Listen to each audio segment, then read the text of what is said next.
going live. Did that mess you up? No, I've never been here, so I didn't know it. Okay.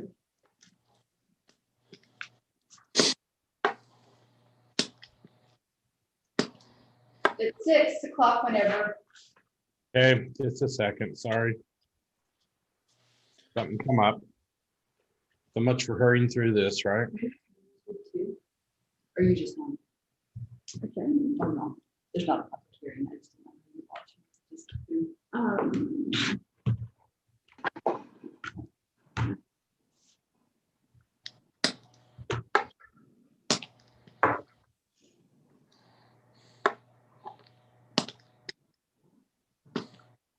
Wish you guys could see my desk. My sophomore that's on soft closure has taken over. Like there's stuff like everywhere. I'm like, Awesome. Show us, Ann. like this is my desk. Are you kidding me? It's like, well, at least it's on a desk. Kendall has put it all over the front room sectional and everything. Oh. No, they're all spread out.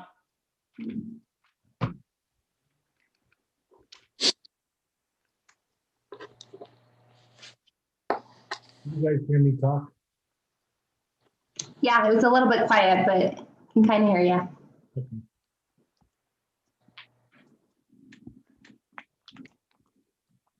Vaughn, is Travis with you? What? All righty. Yvonne, We are ready. the real builders, though. Are we recording? Yes, Live on YouTube? yes. Wonderful. All right, let's call to order this regular meeting of the Pleasant View City Council. It's January 26, 2021 at probably 6:02 now. Welcome, everyone. We'll start with the Pledge of Allegiance and the opening prayer reading or expression of thought by Councilwoman Uri. You all please rise for the pledge. Repeat after me. I pledge allegiance to the flag of the United States of America and to the republic for which it stands, one nation, under God, indivisible, with liberty and justice for all.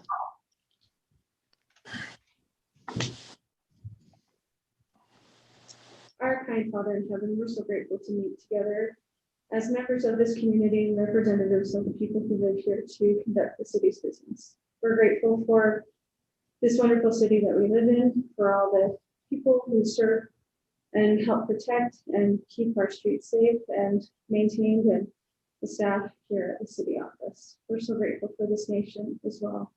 And for the leaders of this nation, we ask you to bless them that they may make wise and prudent decisions regarding our welfare. Please help us as a community and state and nation to come together and to work together for a common cause to better our lives and promote kindness and the general welfare of others. We're so grateful for all of our blessings. We ask you to please bless those troops who are serving to protect our nation and our freedoms. Please keep them from harm's way. And also our first responders and our police force. We ask you to bless them as well. We're so grateful for all the bells and for us, and the Holy Spirit will be with us this night. And we say these things in the name of Son, Jesus Christ. Amen.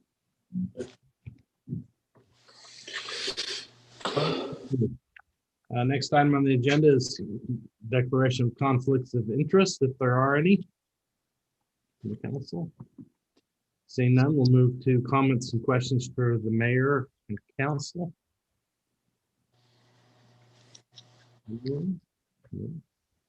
You City, I don't see. I'm here. Oh, there you are. Yeah. I should have looked at the pictures instead of the names. You're not. Go ahead. Okay, Good to have so you here. in December we did the Reindeer and Games event with just over 300 people attending and 14 youth city council members that were helping. And we helped answer 175 Santa letters. And then this month, 19 youth city council members made 30 paracord bracelets for Operation Gratitude, who will mail them to servicemen and women. Awesome. Great. Anything in the near future? I think in February we're planning to serve lunch to the homeless. Wonderful. Thank you so very much for your report. Next time, any questions? Next item is the consent items, the minutes of January 12th, 2021, and bills of Pleasant View City. Any questions, comments, or concerns, or changes to the minutes? If not, I'd entertain a motion to approve the consent items. Mayor, I'll make that motion that we pay the bills and approve the minutes. I'll second the motion. Motion by Gibson, second by Bailey. Any further discussion? All in favor, say aye. Aye. Any opposed? Motion carries. Great, thank you. First item of business is discussion possible action to award the skyline grading package. Dana or Gary? Did I see Gary? No. Yes. So many people on today. Gary, you want to handle that, or Dana? Who's going to take this? Sorry. Go Yeah, ahead, Gary. just getting set up. Sorry. You want to, sorry, repeat that comment again? I was just getting set up and I accidentally had it on mute for a second, so I didn't hear. We're just to that item on our agenda, discussion and possible action to award the skyline grading project. Okay. So everybody should have that recommendation of award in your package. Any comments or background you'd like to give us on that, Gary or Dana, whoever? So, yeah, we sent out, as we've discussed before, we have broken this project in two phases. So the first phase is from US 89 up to 1100 West, we're calling Skyline Drive. On that phase of the project, there's a significant amount of material that needs to be removed. So as we've talked with the council before, we prepared what we're calling a grading package, which would be removing the material from that location and preparing what we call in engineering terms a sub-base that the future road could be built on. It'll have the side slopes, and with that grading, there's also some improvements that would need to be included, such as the irrigation that's currently on the side of the hill would need to be replaced with a new and improved fencing, new fencing installed, and erosion control so that as the grading goes on, that the hill slope just doesn't slide down the hill, and some storm drain improvements. But in essence, the majority of the project is the grading and removing of that material. So in your packet, you will see a summary, and I can go through the details. Sorry, I'm just pulling it up. If everybody has it in their packet, so I will not present my screen unless requested, just for simplicity. But on that bid tabulation, when we sent this out to bid, now the details of the bid, we received bids from 4 different contractors: Butters, Marriott Construction, Staker Parson, and Wardell Brothers. Also, as part of that advertisement, a little bit unique to this project is we allowed each of the contractors to provide us a bid for a specific year and time. So you'll see there was 5 years, meaning they would complete the project in 1 year from the start date, or they could take 2 years from that start date, 3 years, 4 years, or 5 years. So in that bid summary, that is why you see 5-year different totals for each year. Is we allowed the contractors to say, if we gave you 1 year, 2 years, 3 years, 4 years, 5 years, is there a cost difference? Oftentimes for excavation like this, it's in preparation of a road, and we're trying to get that material out as quickly as possible so that we can get cars back on the road. So that being that this is a new road on a new alignment, we have the flexibility of potentially providing them more time. So that's the reason the bid summary is broken up into 5 years. As you look at those 5 years, you'll see year one, Staker Parsons would be the low bid at 5.7 million and $5,742,970.10. The second year, Staker Parsons again is the low bid, as you can see highlighted in blue. When then you go to year 3, 4, and 5, Butters would then be the low bid, coming in at 5.9, 5.7 million, and in the fifth year, 2.695 or 2.7 million if you round up. Hey, Gary, can I ask for a clarification on that really quick? Sure. So is it per year, or like, for instance, if Butters took 2 years to do it, would they be charging us 6.1 or would they be charging us 12.3? Am I adding the columns together? No, it is a bid for that year. So we would be signing a contract with them, allowing them to take up to X number of years, depending on which one we selected. Okay. Thank you. Yeah, if it's done in 1 year, it'd be 6 or 5.7. So. And Gary, you mentioned the fencing and the erosion control. That's not included in this at all, or it is? It is. There are some, we tried to minimize the number of items so that it was primarily excavation, but we did need to include other items. So I can pull. Was that the irrigation and the sides, the fencing and erosion control, storm drain, all the things that you listed? That's part of that cost.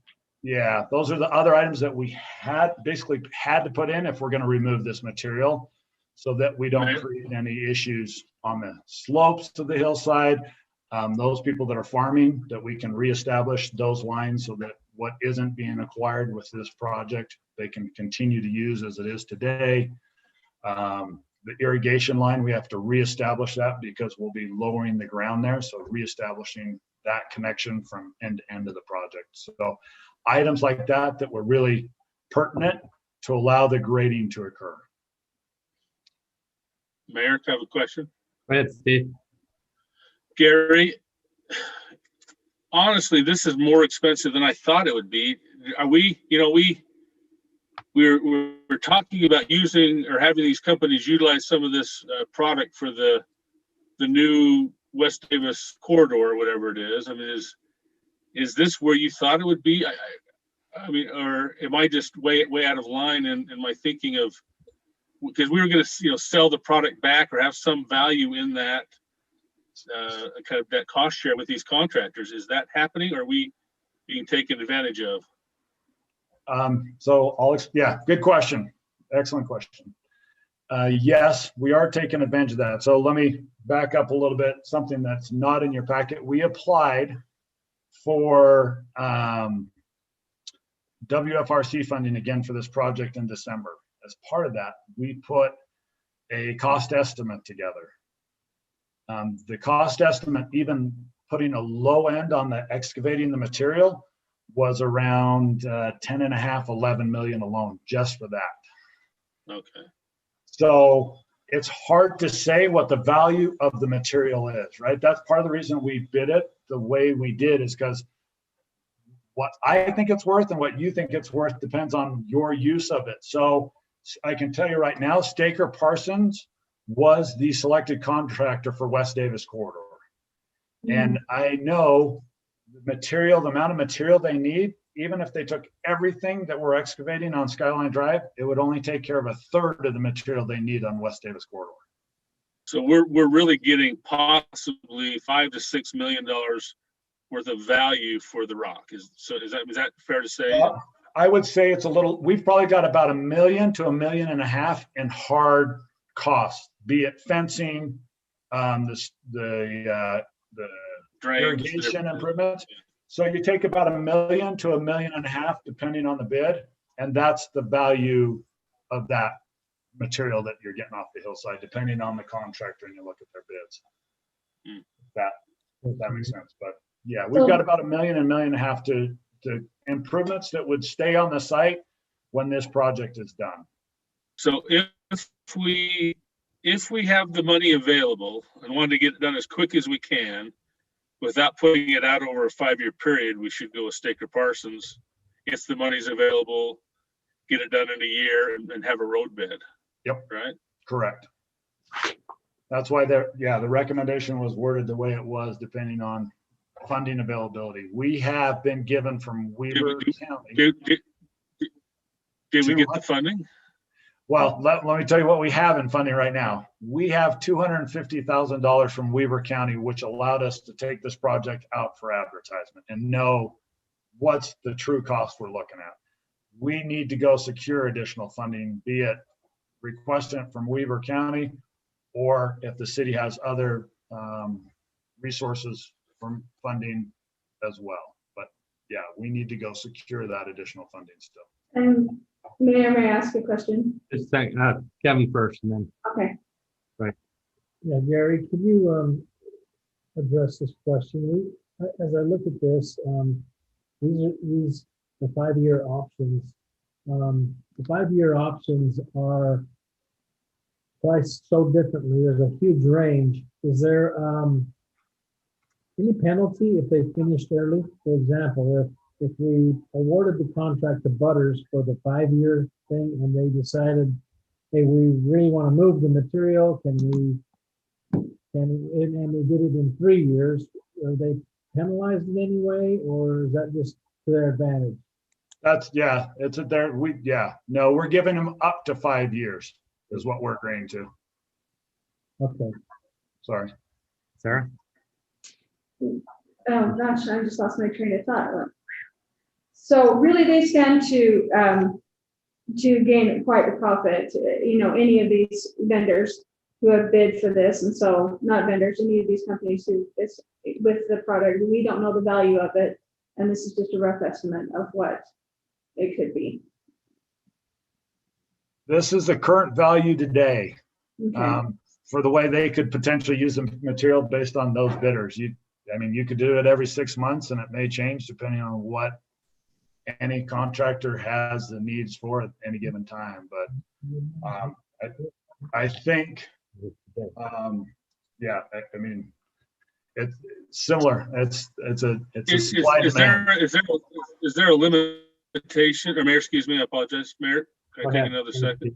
Yeah, go ahead. Is there a limitation on when they could do it, time of day, staging product somewhere on site? I mean, a lot of those things would, you take it off the top of the hill, you process it down below. Are we going to allow them to process it on the bottom half or something, or stage it for delivery? Because most of those roads are delivered during the night, aren't they? The bulk of the product. So, or during the 24 hours a day, those trucks are going, I would think. So we put in the specifications for the project that they have to follow Pleasant View City ordinances regarding excavation. I probably believe others are probably a little more knowledgeable on the exact details of that, but there is no processing on site on Skyline Drive. They can excavate and haul the material, but they have to process it somewhere else. Somewhere else. Perfect. And so Mayor, I have a question. Sorry. Go ahead, Dave. So we should probably require them to excavate it off of the bottom start there and never haul it on our city streets anyway, right? Is that something you discussed? That was also in the bid documents. It was specified that the excavated material could not be hauled on city property, if that makes sense. Or city roads. Sorry, city roads. However, to make it competitive for all bidders, they can't take the excavated material. Now, Butters could take it up to their plant, process it, and continue to work the way they are today. But we were trying to make it so that everybody had an equal opportunity to excavate the material and get the best cost we could. But they cannot take the excavated materials directly on a Pleasant View City road. So I guess follow up to that is I've never seen the specifications for the road. Will when the grading is done, is it pretty much ready to be a paved road?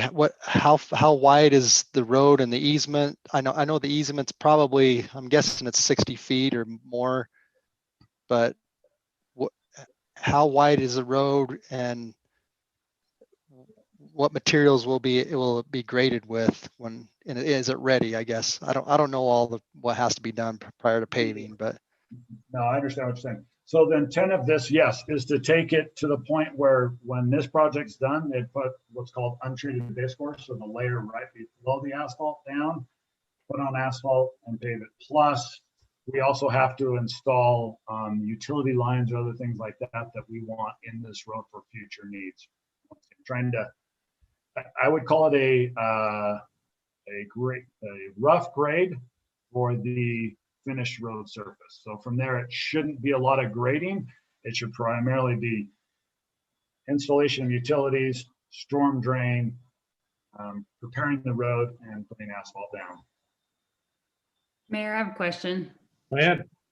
How far do we need to take the grading to make it so that the gravel trucks can go out Skyline Drive? You're saying we're going to 1100 West. Is that far enough to alleviate our pain points? This one is actually just going past Butters' property and we try and minimize impact on their current access over there. So not knowing who's going to be selected, we want to make sure Butters' operation, there aren't damages and whatnot that would have to be compensated for them for the building of this or others. So really it goes, we say to 1100 West, but it's just short of 1100 West, but it would allow when they're done that, but that's kind of where we also catch back up to the grade on 1100 West or where it is today. But there's a good road well past 1100 West. Correct. So I guess bottom line, will the gravel trucks go down Skyline Drive after this project, or they're still going to be coming down city streets? It'll be rough graded. So once again, that would be a city discussion on whether or not that's a requirement or whatnot with that city haul route and stuff like that. You'd have to feel like it's safe enough because the city would own the right of way, and so it would be their land and their property per se. You just have to determine if that you felt that was safe enough, right? Thanks. Thank you. Well, that's the whole idea, though, is to get a haul road. We don't need the paved road yet. We're just gonna haul. So I hope it.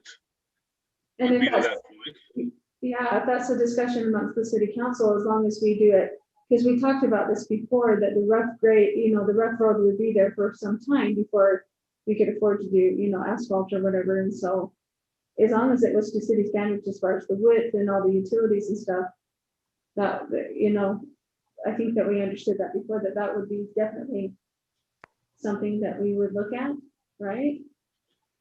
To require that. Mayor, what are our chances of getting the money? Well, and I think we're talking step one here of multi-step. Yeah, I think our plan is not to just get a haul road. Our plan is to get a road, and so but it's step one, and maybe step one can be a haul road.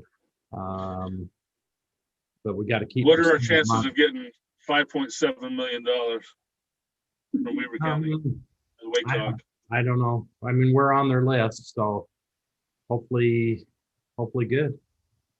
Because if this doesn't go through, I don't know how long they're going to need that material out there in West Davis corridor. But if we have to wait another year to get that, is that going to adversely change this bid? Because we don't have $6 million to put into it. We got to get the funding. And Gary, sorry, Mayor, do you mind if I chime in quickly? Gary, would you mind clarifying? So we do have a response deadline to these bids. Would you mind kind of clarifying when we need to respond to which one we'd like to possibly pursue, how long these bids are good for, type of thing? So yeah, we have 45 days from the time they were submitted. We can always ask them to provide an extension. and we have 45 days for the current bids until they become, without a request, non-usable or confirmation that they're willing to abide by that bid. So there is that time frame that we've got to decide what to do or request that the bids remain what they are today while we continue to pursue funds. I would say from that standpoint, Staker Parsons, being on the West Davis corridor, my opinion, I haven't asked them this. I don't ask them why they want to do what they're doing. They'll probably want to get to that material pretty quick. And I'd imagine the longer we wait, the more likely that bid may not be, they may not stick with that bid. They may want to change their dollar amounts.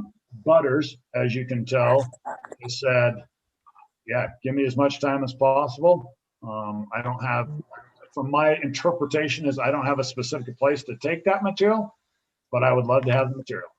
If I were to read between the lines, that's the way I read those bids.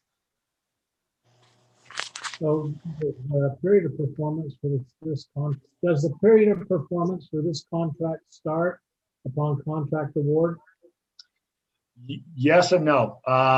We've also put in the clarification, we're in the process of right-of-way acquisition.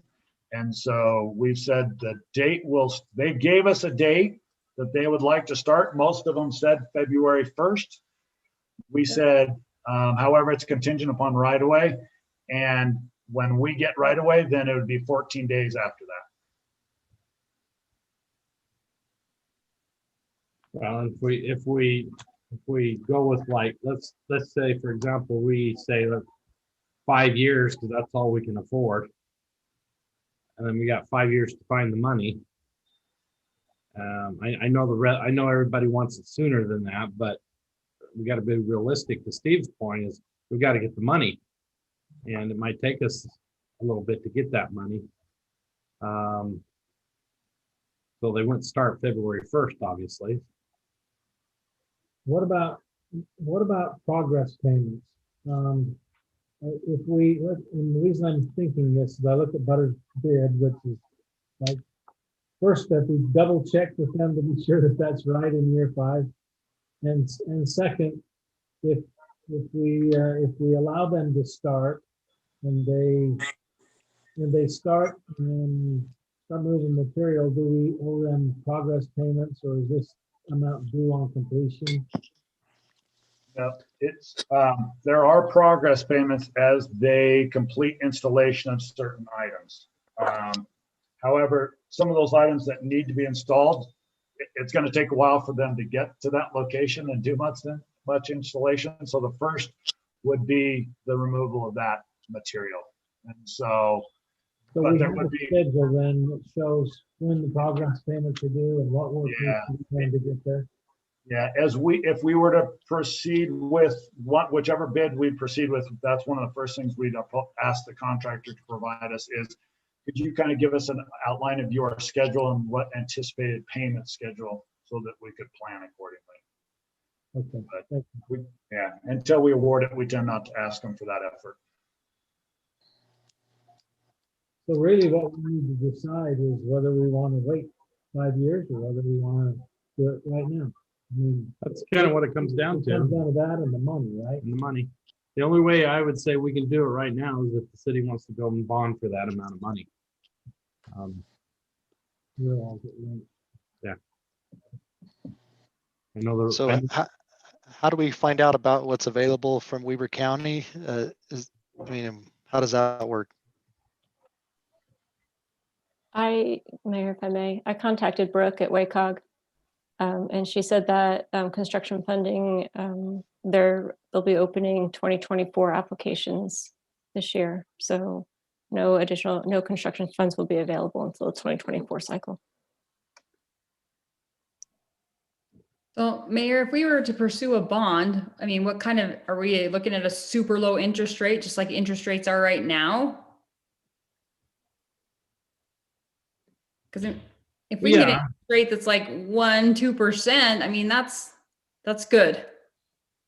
Yeah, but it's still $6 million or more. I mean, I mean, but I think we're gonna pay the 6 million either way we look at it, whether we, the only other, unless we go 5 years out on Butters.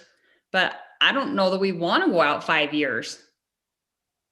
I would agree with Anne, and I think that honestly, if you were to take this to the community, this would be something that they would be willing to consider strongly. And so,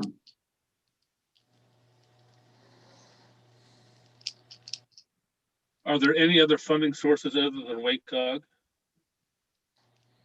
Yes, what the Wasatch Front Regional Council and this, so the state and federal funding, which Gary talked about a little bit.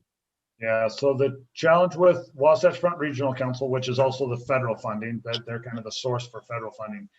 They want, when they fund a project, we actually have some money set aside for Skyline Drive. I want to say it's just over 3 million. However, that the funding for federal funds is a completed road, not just a haul road. It has to meet federal design standards. So there needs to be asphalt, storm drainage, all that stuff. So you're looking at a $27 million price tag based on our what we put together in December. But if you, but 10 million of that was excavated material once again. So if you take that out of it, you're still in the 15 to 17 million dollar price tag. And that's what would be required if federal funding was used to build the entire project, not just the rough grading. Have we received bids for that? For the total project? We haven't. We don't really know for sure what that's going to cost, right?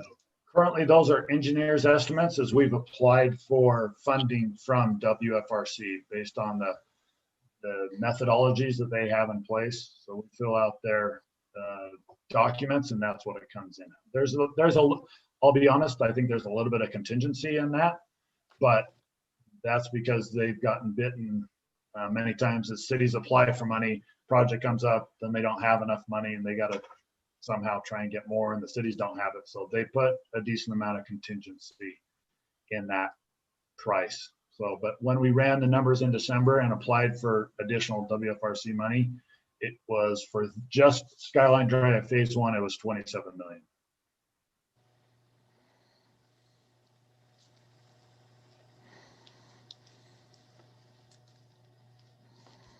We kind of knew this was a little bit of a backward process because we didn't know how much money to go look for this part of it. So we kind of needed to get an idea. That's why we did the 1, 2, 3, 4, 5 year type of a bid, a little different, so that we can decide, do we want 2024 money and hopefully get it from WACOG. I know that sounds like forever out there, but it's 3 years. If we can secure that, that would be awesome. Then we wouldn't have to bond for it. We could use the bond for the other parts of the road that's coming down the road. I was going to say just a couple other points regarding funding. This is just for the grading part of the project. So understand, for the second phase of this project, you're looking at about 15 to 17 million. Right. If you got money from WFRC for, let's say, 15 million, they require the city to also put up money. The city's portion of that would still be about $1 million. Just if you got the WFRC funding, they require a city match.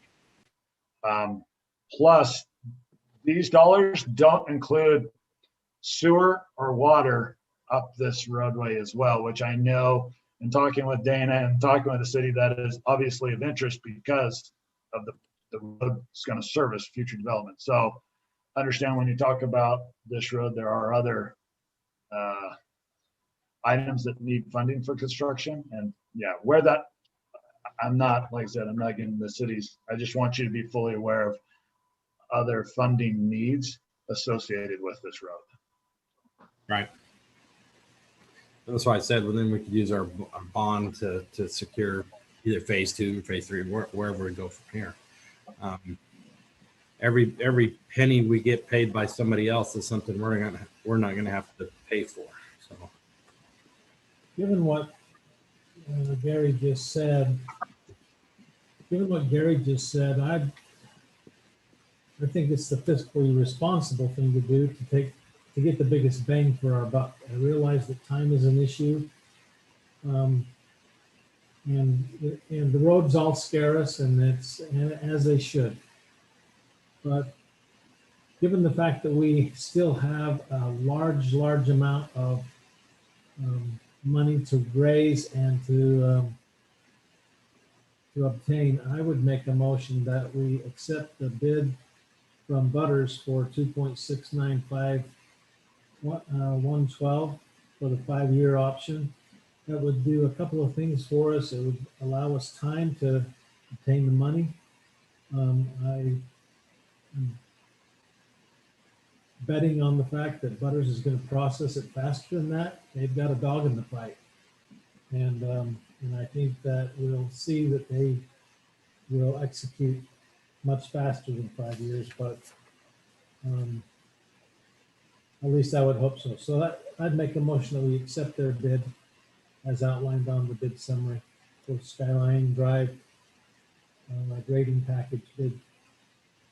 Okay, the recommendation also that they're making is that we award this project contingent on the ability to secure the additional funding necessary. That part of your motion? Yep, as outlined, yep. Mayor, Say that again. Wait. Who said mayor first there? Is that you, Gary? Steve. Okay, Steve. We don't even own the property yet, so I don't even think we can make a motion until we actually have the property. It's a contingency already that's out there. We have to obtain the property before we can. Yeah, but I mean, if they're gonna give us 45 days or whatever, I don't know, are we gonna secure the property in 45 days, Gary? That I would need Jason Allen, our acquisition agent. I know every one of them have been given the offer. They've had multiple discussions. We've given what's called a 4 options letter. So basically they have 30 days to kind of make a decision and proceed, or we can proceed towards condemnation. How long ago was the last letter? Say that again? How long ago was the last letter, the 30-day letter given? Well, we can also put a contingency to acquire, when the property is acquired. So that we award the project contingent on the ability to secure the additional funding and obtain the necessary property before. So, and I know there's a motion on the table, Mayor, but what are we doing? It just seemed like we're making this motion to accept this bidding package when we still have so many unanswered questions. Funding, actually owning the property. I don't know. It doesn't feel good to me. First of all, and then we don't, even 2 million over 5 years, or almost 2.5 or 3 million, whatever it's going to be. I don't know. It just doesn't feel good to me. But Mayor? Go ahead, Ann. Yeah, I don't know the protocol with the motion on the table, but I'd like to table it. So I don't know if we have to go through with the motion first, but I feel like, Steve, I don't have enough information to make a vote. I need to collect more information. Okay, and that's fine. Do we have a second first off? If not, Mayor, I agree with Kevin and with Ann. We just don't have enough information, but maybe 5 years is right. But I do think we need to wait and we need to discuss it some more and get some answers to some of the questions on the funding. So I'm not going to make this second. 45 days, and how long of that's gone by? Open, sorry, let me go back and look at my calendar. We're open on January 14th, so 7, 14, 21, 8, 35, 42, 43, 44, 45, basically March 1st. Okay, so we could do it the last, And most contractors, if you request an extension, if they will hold their bid, most would probably be willing, but you need to request it in writing and get a response in writing. Yeah. And just so you're aware, 4 options letters were given, for those we haven't acquired, were given January 13th. So the From that day, after 30 days, we can start to proceed. They have basically, I won't go into great detail. The 4 options mean they have 4 options within those 30 days. One of the options, if we don't hear, is to proceed towards condemnation. Okay. Now let me just voice what I'm thinking here. I see what everybody's saying. You feel like you need more information, and that's why the contingencies. So I guess what I'm going to ask you is specifically what if we address it on the 9th of February, what more information exactly do you want that you think we can gather? I can't tell you where the funding is going to come from. We'll apply for WACOG funding. We can wait and see if we get that. We'll know by probably June or July about WACOG funding. If not, we could apply for our own bond if we want to go that direction, which I wouldn't make that decision until after we found out what the WACOG Mayor, the information that I would have to have is, are we going to actually own the property? Because we can't start any section of the project until we own the right of way all the way up through. Okay. And money, even a 2.6 million, where are we going to actually get that from? We don't have that just sitting around. I mean, we have a little bit in our rainy day fund, but we either have WACOG money or we're going to have to bond for that money. You're right. We don't have it sitting around. So if you Mayor, if you let the Kevin's motion die, I would make a motion that go ahead. Mayor, we got to deal with Kevin's motion. Well, yeah, we do. Let me finish my statement here first. So if we do not make it contingent on securing the funding and securing or obtaining the property, until those things are done, we could be 2, 3, 4 years away from even awarding a bid. We'll just kind of start all over. So if we make a contingent on those things, we can still gather the information, but still secure the bid. Yeah, it won't go anywhere until those things are accomplished. Until we get the property and obtain the funding, whatever. Yes.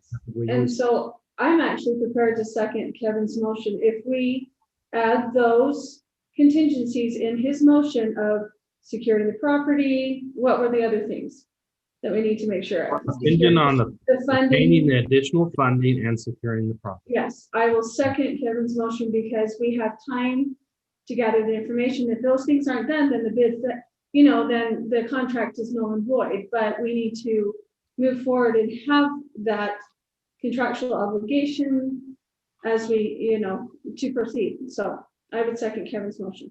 All right, so I'm going to summarize the motion that's on the floor. The motion on the floor, and see if Kevin and Sarah agree with it. The motion on the floor is to award the contract to Butters at the 5-year rate, which is the 2.6 something million, and contingent upon the ability to secure the funding necessary and to obtain the property through whatever means we're going to.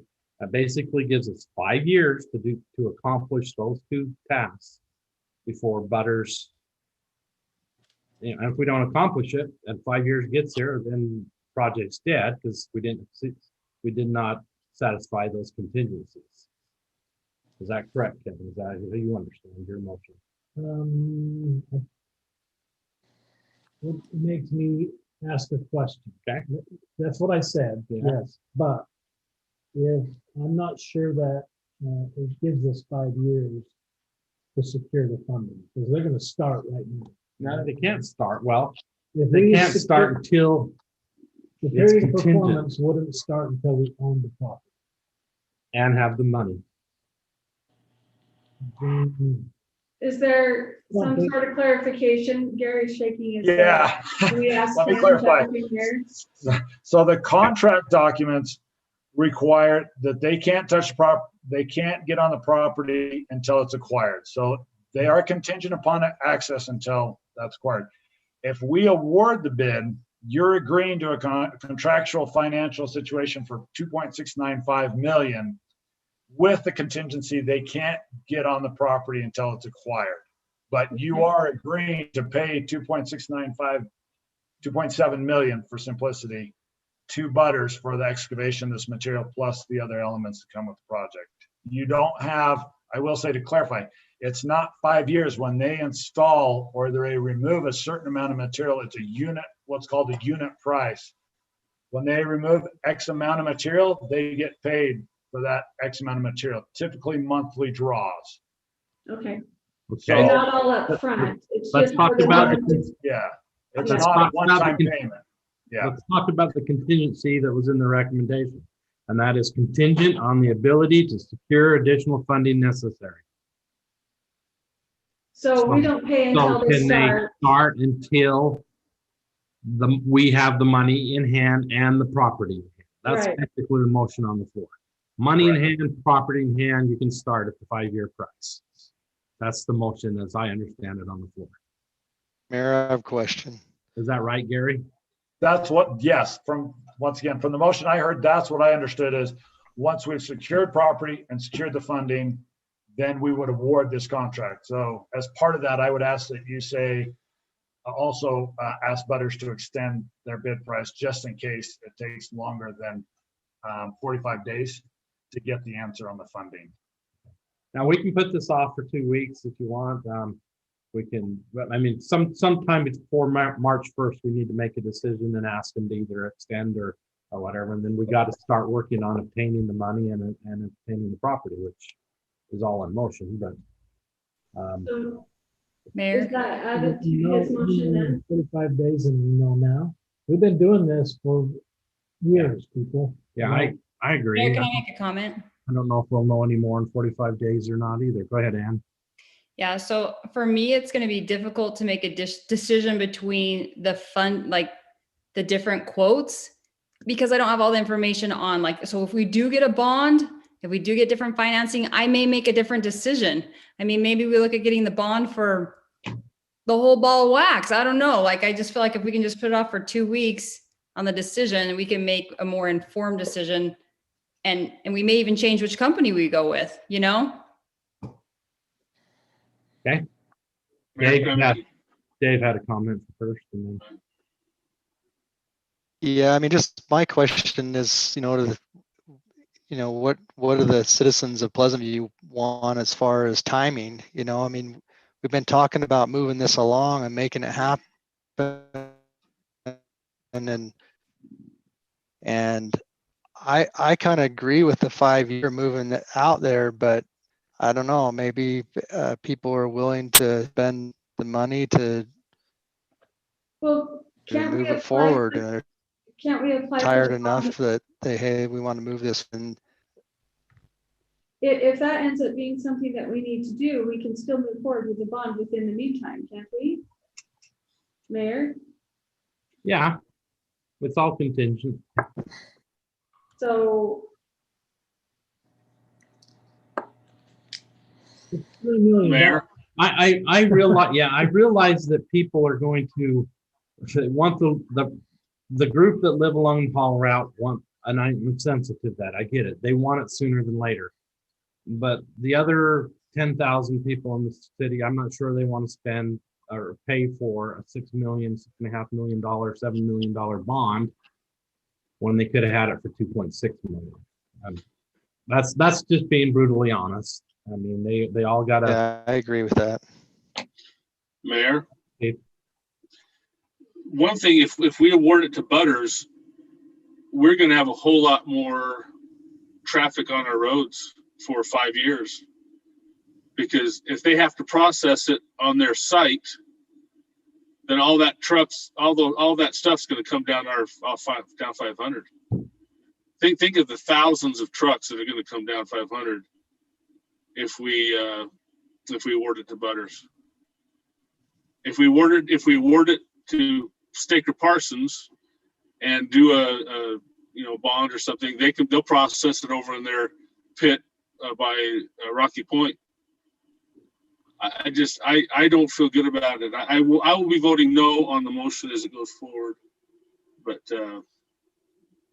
I don't think that's the right thing. I think everybody wants it. I want it more than anything. I mean, I'd love to bond for the whole 12 million or 27 million or whatever it is, but we can't do that. But Okay, so I'm gonna go back to my original question. I need to know, because we're gonna need to act on this in 2 weeks. Okay, first off, I'm gonna call the question. All in favor of the motion in the second, say aye. Aye. Opposed? Okay. me, What was it say? Are you, you're, opposed. I'm opposed too. Okay, so that motion does not pass. So, does anybody have a substitute motion? Mayor, I'll make a motion that we table this discussion until the 23rd of February. And actually Okay, get some good. Is that not a? Here's the problem. Myself and Councilmember Bailey will both be gone on the 23rd of February. So I don't know if we're having council meeting. We could have it on the 16th. If you want to move it up, we can have it on the 9th.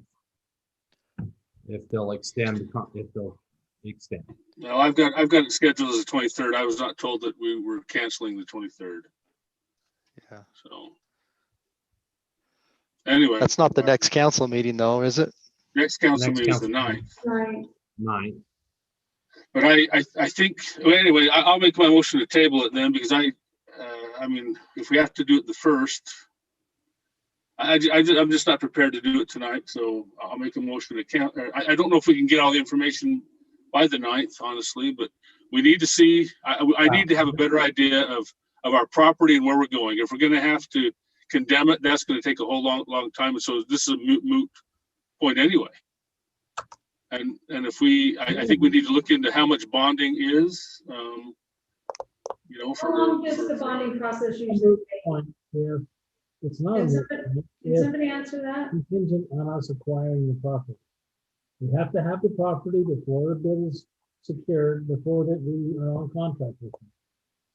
So my frustration is that we've wasted like a year of time getting ready to put out this bid package. We've done it, we've processed it, and now nobody wants to do it. It's like, what are we thinking here? Kevin, I want to do it, but $5 or $6 million is much more than I ever thought, and I think that's more than.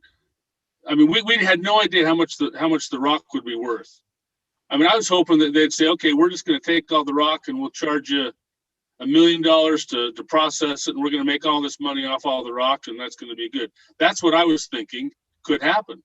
But these numbers are a lot higher, and I don't think. I don't personally have the information to do it today. So I just need more information on funding options. Like, how are we going to fund it? Then let's make a decision. So that's what I'm waiting for, is a little more information on how to fund and what those decisions look like. Mayor, can I ask you, how long usually does the bonding process take? Well, probably 30 to 90 or 60 to 90 days we could have. Okay. I mean, it depends. It depends what kind of bond we go after. You know, I'm not sure we can do, you know, we might need an actual vote of this type of bond, which wouldn't happen until November. You know, it depends how you're going to pay the bond back. So, I mean, there's that. That's why, you know, my thought is we want the money to come from Wasatch Front Regional Council, and it's sure a lot easier to go after 2.6 million than it is, you know, 5, 7, 6, 7, 8 million, whatever. So, but whatever, we can talk about that. So I have a motion to table. Do I have a second? Second. Okay. Yeah, so Mayor, just a question. I just wanted to clarify with Kevin. I totally agree with you. You know, we want to be moving along, but we just can't make a decision in 30 minutes based off of the lack of information we have here. I mean, I think we don't want to make a mistake on this. So I do agree with going later, but. Okay.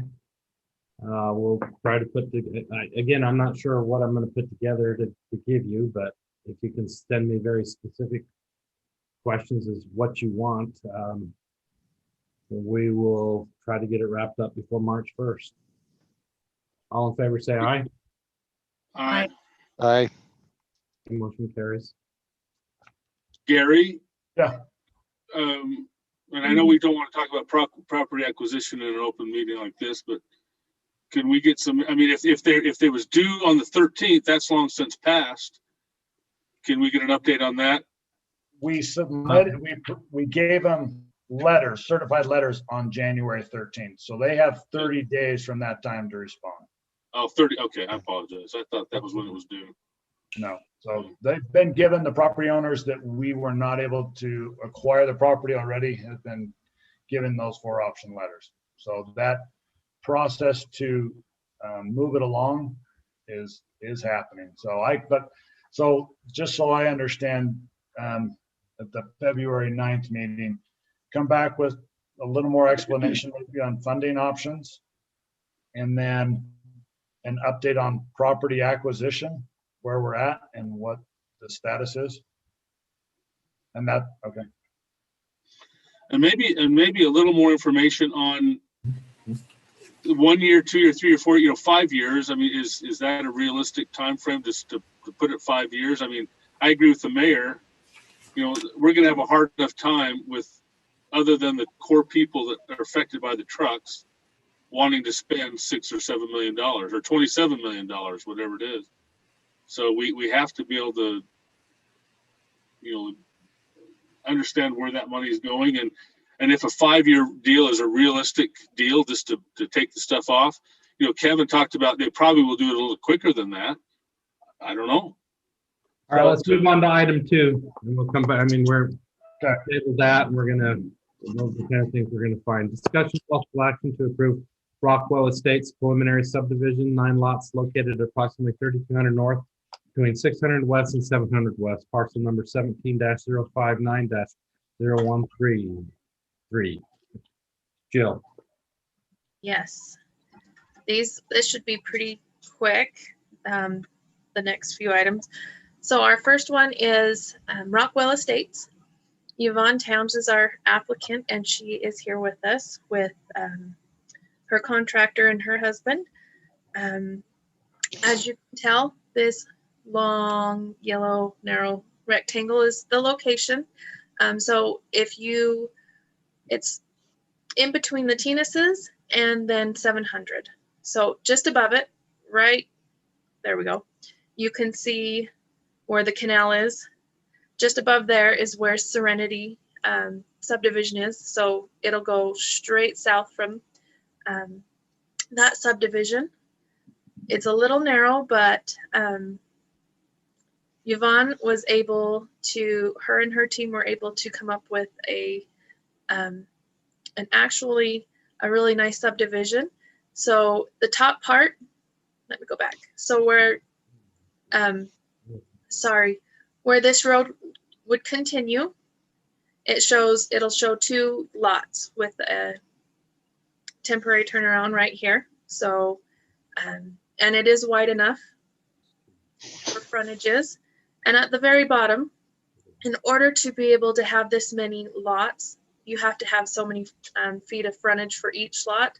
So they were creative and decided to have a road punch up to a cul-de-sac, and then eventually when that east side of the property does develop, who knows when, the road on both sides down here and then up here will eventually punch through to 600.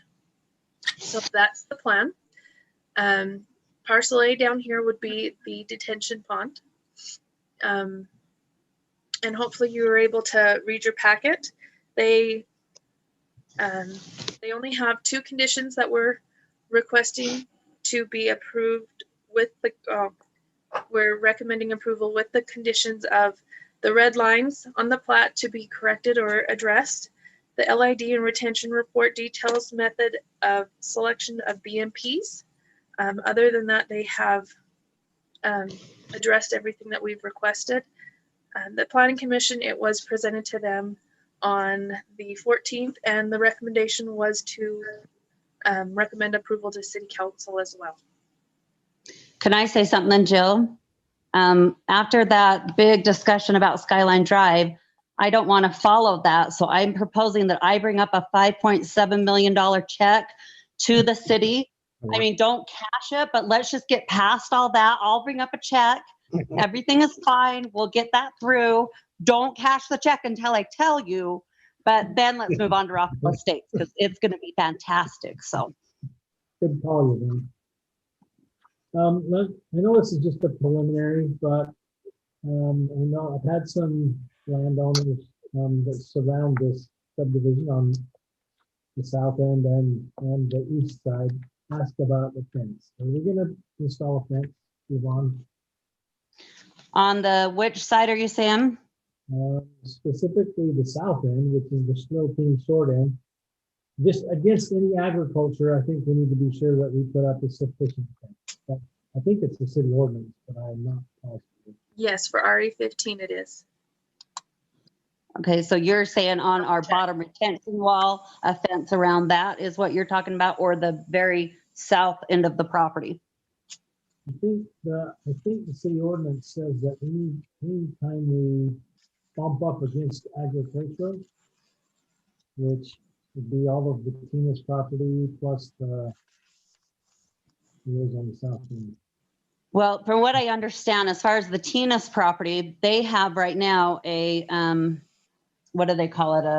A overflow small ditch. So their water goes right there. We actually have not curb and gutter on that side, and just the road goes to that side, butted up against that. If we need to do a fence, and we would have to just see what kind they're talking about. And then the south end would butt up against Wild's Drive up to their house. It's not really agricultural property there, but we would probably just need to look at making sure that, you know, that easement ditch is still accessible. We can't affect their part of that. Is that right, Dana? Is that? We'll just have to make sure, and you can make that one of the conditions, that we satisfy that fencing. And we want to do nothing but be good citizens. Travis and I are utmost good citizens. Mayor, I have a question. So the south line of the property, is that the road? I can't see it on my drawing. Maybe Jill, you could show us again, but is there a retention pond south of the road? So here's where that road punches through. So you have all these houses just on the south side of 3000 North. 3000 North will continue. And then once it gets close to that property line, it'll shoot north, and that will be where the cul-de-sac is. So right here, you'll have a lot right here next to parcel A, which would be the detention pond. So the very far end. What's next to the retention pond? Does it say park on that? What is that? Lot A, Right. lot 1. It says parcel A and then lot. Parcel A, I'm sorry. Parcel A, which Okay. is the detention pond, and then lot 1 would be an actual buildable lot. Okay, I see. Jill, is Tyson. this? Go ahead. Oh, go ahead. I just wondered about Tyson's thoughts on the cul-de-sac and the shape of that and its size and being able to plow that and all other things related to it. Always prefer less cul-de-sacs, but for what that area is, it's laid out nice, and you can't really tell from that, but there is a stub to continue on. So that's more of a T, that cul-de-sac, and then it would continue if the T-ness is ever developed there. Yep. So. And we did go through about 4, 5, 6 renditions of how they wanted those roads. We've definitely gone through many renditions month after month with Dana and with Tyson and all of them for our snow removal, for the correct ordinances to meet the 500 feet for a cul-de-sac wide enough. That's why we have the temporary turnabout on the other part of it, because we're good citizens too. What is the zoning right now of that? Is it RE15 or? It is RE15 currently. So the largest lot is how big? The minimum size lot would be no less than 15,000 square feet. And as you can tell, The Four smallest third ones acre lots. are about that, but they go larger actually. Yeah, We lot didn't 9, want to is cut that it up, live half on 600 West. acre? Lot 9, I believe. It's kind of faded in my. It's 2.5 acres, the As- biggest lot. And if you can tell, the road will go straight to the east. This will be their whole lot. And that's because of Travis and his need to have a big shop. And we didn't want to move anywhere but Pleasant View. So we couldn't find a big lot in Pleasant View. We had to make our own, and it's been quite the process. So I have a question. I know we moved on, but as far as the Tinuses have a fence all the way along their property, an existing fence, it's barbed wire. Do you know what this ordinance requires for that? Would that be sufficient along that fence line? I am double checking that, so I can actually get back to you on that tomorrow for sure. And then on the south side is directly behind that property line is where there's a small ditch, and then it's the road that goes to the Wilds house. That long road that cuts off a shady lane that goes over, that's directly behind there. And it's just got basically a fence line of trees there. I'm wondering, well, just if you could let us know also on that, if what exactly is required for that fence, if a barbed wire fence is sufficient. I assume that once the homeowners are in there, that they're going to put up fencing. They may put up fencing, but most all of the other homes down there just have the trees as part of their backyard, you know, like the Thompsons, John Thompson, and the Neals, and where the Arringtons used to live. And anyway. You know that, well, first let me just say that the fencing requirements isn't really part of this discussion because that'll be in the final approval. But Wilds called me and were concerned because of their animals that are right there. And the pasture, they just wanted to be sure that we continued the chain link fence that was required with the other subdivision. And the bottom, those south lots were put in. We required them to put in a 6-foot chain link fence. So we'll address that when we talk about final subdivision approval. And I'd like to mention that we approved the preliminary subdivision for Rockwell Estates with the conditions that are listed. Okay, we have a motion to approve. Second. Who's listed? Said Kevin, we can't hear you very well, so. Hey, Merrick, before you call for, I have a discussion item. Okay, go ahead.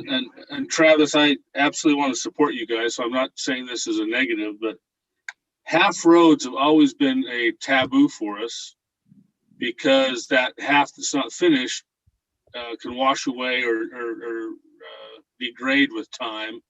And I doubt the Tinuses are going to sell that in my lifetime, honestly. Are we concerned about, a half road? Is this a half road though, Steve? I don't think, No. I was asking Lori. Well, it's not finished. No curb and gutter on the east side, right? I mean, Will there be curb and gutter? Dana, she's nodding. Yes. So what Yvonne was alluding to is that the end of the road, the stub road, won't have curb and gutter across it, but the cul-de-sac road will have curb and gutter along the east side. so the bottom south portion will have curb and gutter on both sides. Yes. Yeah. So that's, It runs north. and it runs with the city standard of the width and everything that we're supposed to have in the standards, right? Yes. Okay. But as far as what I understand, Dana, we won't have sidewalk on that side, and we'll actually create an easement as far as when and if that ever is developed, which I did talk to Tinuses, and they say when Mama passes away that could be a possibility. So we'll see about that. But we don't have sidewalk on that east side, right? Just curb and gutter. Okay. As long as that's curb and gutter, I mean, just anyway, that's fine. No, I agree with you, Steve. We don't want to get into doing that, so. And the only reason we don't have curb and gutter on that upper one is because eventually when it goes through, they don't want to have a funky little curb and gutter area for the plow trucks to have to try and take care of. So that's why that's kind of temporary. We didn't love that. We just assume have it stub right in, but that's the only section that wouldn't have curb and gutter.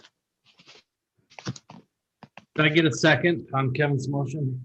I'll Second. second that. Okay, so motion by Bailey, second by Gibson. Any further discussion? All in favor, say aye. Hi. Aye. Any opposed? Motion carries. We expect a check for 5.7 million, Yvonne. Yeah, I was gonna say, don't have to bring the check now, dang it. Just don't cash it, right? Yeah, don't cash it. Item 3 is discussion and possible action to approve Omen Estates preliminary subdivision 4 lots located on a triangle parcel between Pleasant Drive, 600 West, and Verda Drive, parcel 17-059-0118. Jill?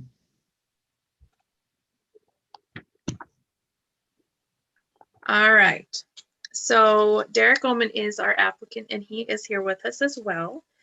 He obtained the triangle piece, the infamous triangle piece right next to the roundabout. It's currently RE20. Now we So- can develop and go along, but that's when they can change the rules as they go, basically. Hello? Sorry, we're fixing that. Okay. There we go.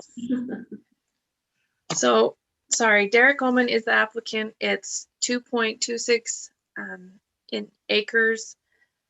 It's RE20, so it is a permitted use. He is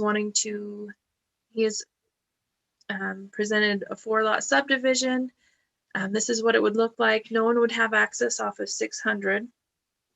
He's worked with us, and if you were able to read your packet, he's met all the conditions. It is a preliminary. He is putting curb and gutter and sidewalk.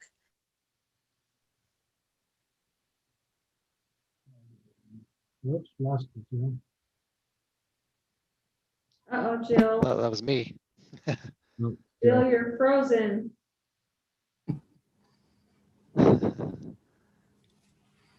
I think it's Very quick text. You're gonna have to take over, Derek.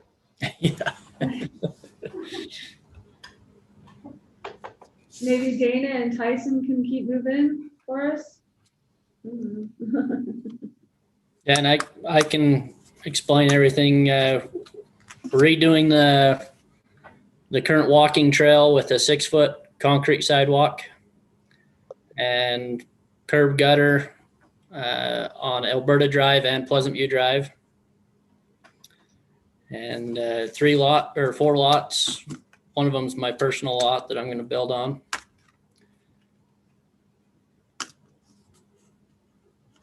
Access off of Alberta Drive for the upper 3 lots and 1 on the bottom corner off of Pleasant View Drive. So there won't be any access off of Pleasant View Drive except for that bottom right lot?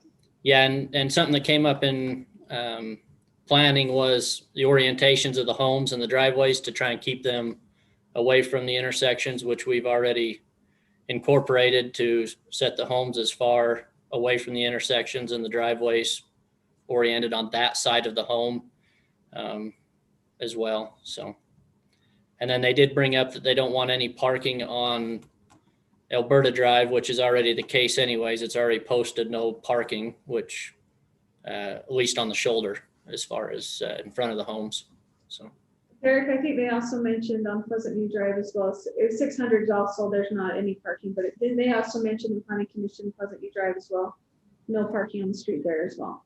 yeah, when we're actually widening the shoulders, there actually be basically a 5-foot lane along there to park on anyways. But yeah, I mean, there'll be backyards. So, but we can put it on there as far as in front of the home on the corner of Pleasant View Drive and 600 that there's no parking there, which would make sense. So. Hey, Derek, that very west tip, is that where the Pleasant View Rock is and stuff? Is that Pleasant View's property right there? The west tip? Yeah, Yeah. well, by the roundabout, they've got that little walking area and the seating there. But yeah, I believe that belongs to the city. Okay, okay. But the rock wall I've put in and stuff is the property line, I believe, from what the survey stakes show. And then we'll come beautify it. Well, I think it already looks better with my rock wall, don't you? I mean, I've gotten a lot of comments on it. Much better. Which lot's yours? Terry? Number one. Mine will be the far west lot, so right there by the roundabout. You don't mind natural scaping it for us, do you? Don't mind what? Natural scaping that little strip right there for us, do you? No, I planned on it. I've already given the city as much as I could. I'll give them a little more. Perfect. Yeah, no, so I think it'll be a good project. I think it'll look good. It's hard to vision that piece with homes on it, but I think once you see the first one go in, it'll come together. So Jill's back now. I think. I'm on. Everything went down at my house. So All right. sorry about that. All right. I think we worked our way through it, I believe. Questions for Jill? No, I just want to make a comment to Derek that's really cool of you, generous of you to like keep that walking path going through. I like how you did that. That was really giving back to Pleasant View. Thanks so much for doing that. yeah, well, it'll be nice, I think. So Yeah, I think Do I have a motion? I'll make the motion to approve this agenda item with Derek, for Derek Bowman on parcel 17-059-0118 with the conditions listed in the agenda. On the staff report. Pardon? On the staff report. On the staff report, pardon me. Do I have a second? I'll second the motion. Motion by Yuri, second by Bailey. Any further discussion? All in favor, say aye. Aye. Aye. Any opposed? Motion carries. Thank you, Terry. thanks. Item 4, discussion possible action to approve Route 1 White Business Park preliminary subdivision, 8 lots located near 2700 North, extending on Route 1 White Boulevard, parcel 19-016-0167. Jill. Hey, my power just came on, so while I'm talking, I'll see if I can get everything back up and running.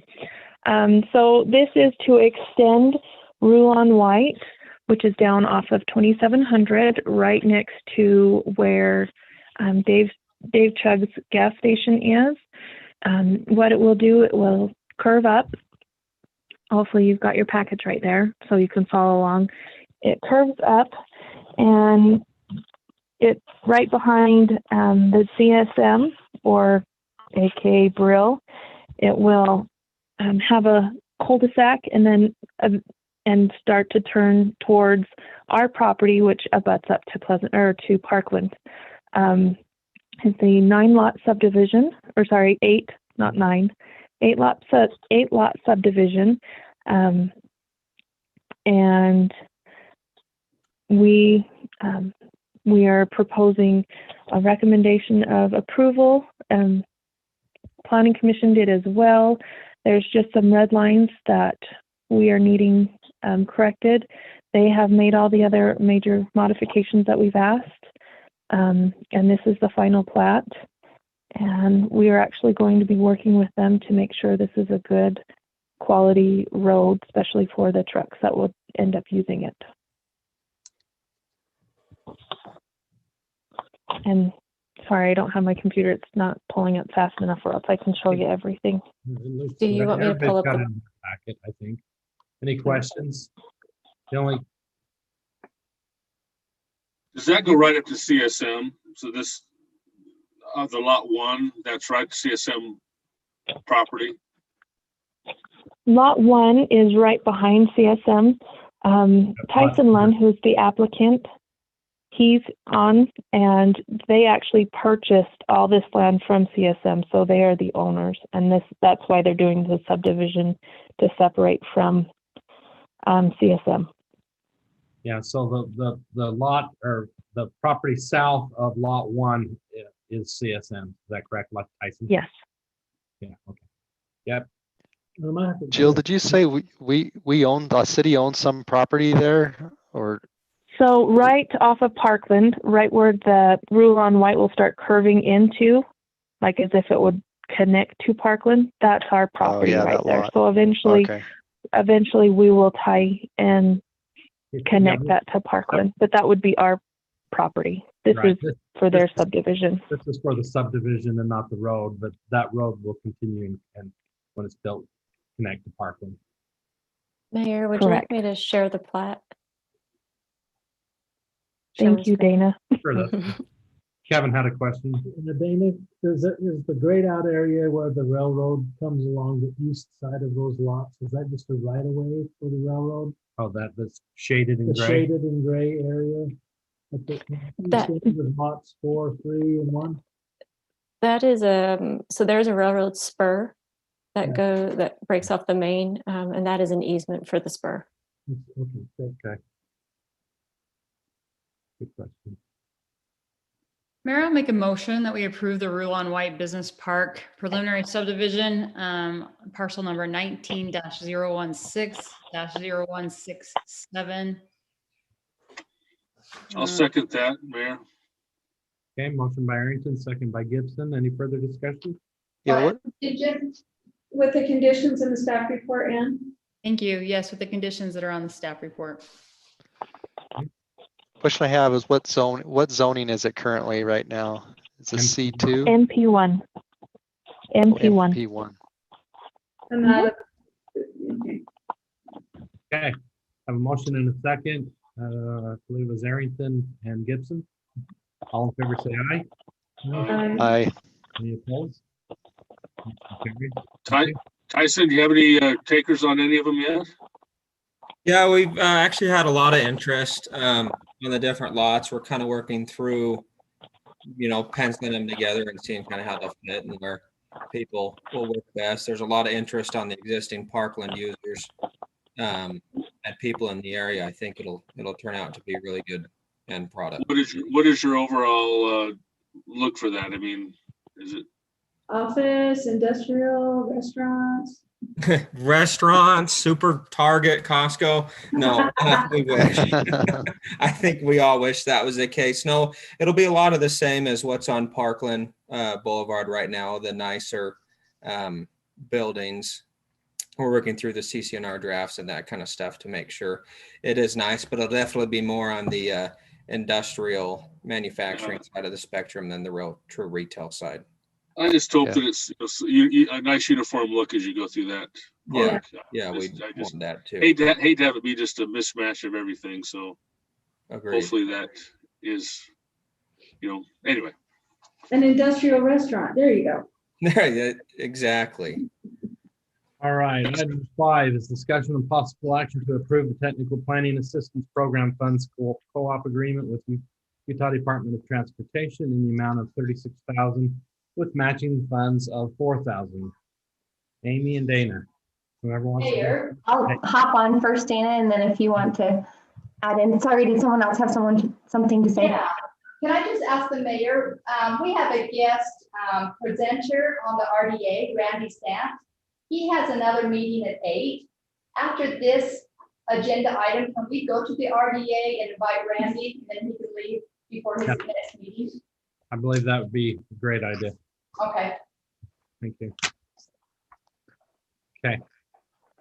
So let's make this quick is what you're saying, guys. Yeah, it shouldn't take too long at all. So this is, as was mentioned and included on the agenda, for a city match of $4,000 to receive $36,000 in Utah Department of Transportation, UDOT funding. And it's really to help for planning and future land use of transportation. And so it's an effort to do that. Dana, I don't know if you mind chiming in quickly and helping to provide more information on this. Sure. So this is for active transportation plan, which involves your trails and your sidewalks and non-vehicle modes of transportation. So this grant will help us to hire a consultant to do basically a trails master plan for the city. And our intent is to roll this into the transportation CFP so that there's a good interconnectivity there. And we have checked with the funding source, and it is okay to combine them as long as they're separate tasks. What do we, I mean, realistically, what are we going to gain, Dana, from this? Well, I think you could, I mean, your trails interconnectivity, and then trails in your undeveloped areas, this would plan out those things. And it would help also to include like interconnectivity between the train station and, along 89. It's basically a people mover and non-vehicle form master plan. And as Dana mentioned, we're looking at somehow kind of combining the overall transportation master plan to include this element, and so that there's kind of that coordination between the two if possible. Other than putting a road along 89, where else are we going to put a trail? I don't know. I don't. We don't know. That's why we want to do the study. Yeah, but I don't know. A study to do. I don't know. I don't see a lot of benefit of it. Have we had a study ever done before with this? Does anybody know? I mean, what? Not on is there a its trail own. master plan anywhere? No, it's not. There's never been one done on its own. It's been kind of mentioned in the general plan, but not an actual master plan. And we'll get into this. Oh, I'm so sorry if I cut somebody off, but a little bit later in the meeting, but we are also looking and exploring those options. I know there was a really good suggestion in the last meeting to look at kind of that walkway along 89. And so this could potentially tie in with that too, but I'll get into that later because I don't want to get us off on a tangent right now. Okay. Mayor, I'll make a motion that we approve the technical planning assistance program funds. I'll second that motion. Motion by Arrington, second by Yuri. For the discussion, all in favor say aye. Aye. Opposed? Aye. Aye. So 2 noes. Yep. Yes. Okay, motion carries. I haven't seen Randy get on yet, so I don't know if we want to keep going until we see him jump onto Zoom. Yeah, I sent him the link right as we were discussing that, and so it might take him a minute to hop on. So I think if we just continue on, and when he hops on, maybe we readjust.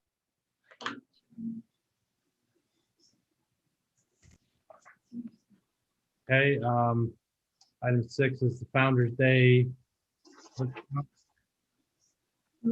Basically, we're going to talk a little bit about Founder's Day. I was in a meeting with the Board of Health on Monday and a meeting with the health director last Friday. So I asked this to be put on the agenda. They're looking at hopefully having everybody vaccinated by August, which obviously is well past our June Founder's Day schedule. Right now, they're not. He's basically said we got to get down to, I believe he said 100 cases or fewer before we move back to like a green stage or acceptable stage where they're going to start allowing mass gathering permits and that type of stuff, which we would need for the breakfast, salmon fry, obviously. Under 100 cases in Pleasant View, Mayor? Are there active cases? No, I'm saying you said it has to be under 100 cases in Pleasant View? Oh, in the county. In the county. We're under 100 cases. We have about 65 active cases that are still.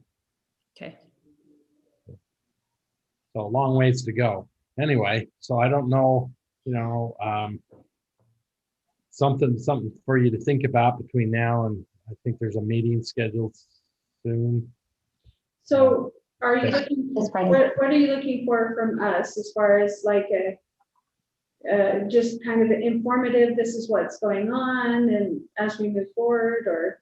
Well, I just want maybe, so here's the thing. I know there's a meeting planned with a couple of council members and a couple of people from the, like Tyson and Heather and a couple of people kind of start putting together what we want, but I think it's incumbent upon the city council to make the decision as to what we're going to do or what we're going to have for Founders Day, given the direction that we're receiving from the Board of Health.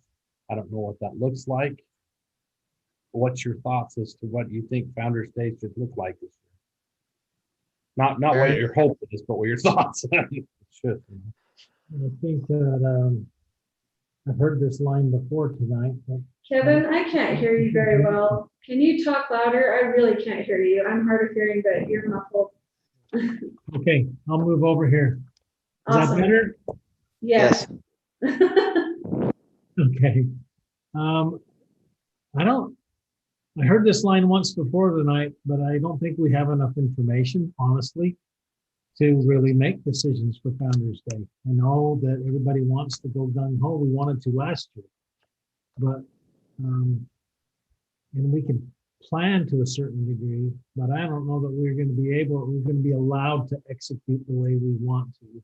And we really don't have enough information to know from the health department side of things whether or not we're going to be able to do it on our normal day. Now, maybe, I don't know, maybe we kick it down the road to August and do it then. We'd have people lynch us if we did, but I'd like to see us get back to normal, but I really don't know that we have enough information or enough permission from the health department to allow us to go back to what normal used to be. Yeah, and one problem we got to the Monday meeting, the yesterday meeting with the Board of Health was we appointed a new, appointed a new health director. Previous one retired, so we got a new one coming on. It's like, it's anybody's guess as to, it's just kind of like Trump versus Biden. How are they going to address this health concern? How's the new one? Is it going to be stricter, more lenient? Do they take guidance from the state health department too, though? The county, is that what they do as well? The county acts in conjunction with the state, right? Yep. Okay. Mayor, can I make a comment? Sure, go ahead, Steve. And I'm the one that asked for the meeting, and it is on the 4th at 3 o'clock. I think Sarah is invited, correct? Sarah, are you going to be there? We have to limit it a little bit, or it has to be a public meeting. So I would say that we go forward. We're not making any decisions. We're not buying anything. We're kind of putting things in motion to have the Founders Day go off as normal. Just like we did last year, we did different things as it got closer, and we got limited on what we can do. But these things don't just happen overnight. There is a lot of planning, a lot of things that go into it. And I think we should have the meeting as if we're going to have it, and just talk and kind of get some things lined up a little bit and go forward. We can always pull back, and I just feel good about it. So unless anybody says anything, Mayor, I mean, I would love to still have that meeting on the Thursday the 4th. And at least we know what worst case scenario looks like, right? Last year. So, and yeah. And Mayor, if you don't mind if I chime in, and I completely agree with, Councilmember Gibson. I think we move forward with that meeting.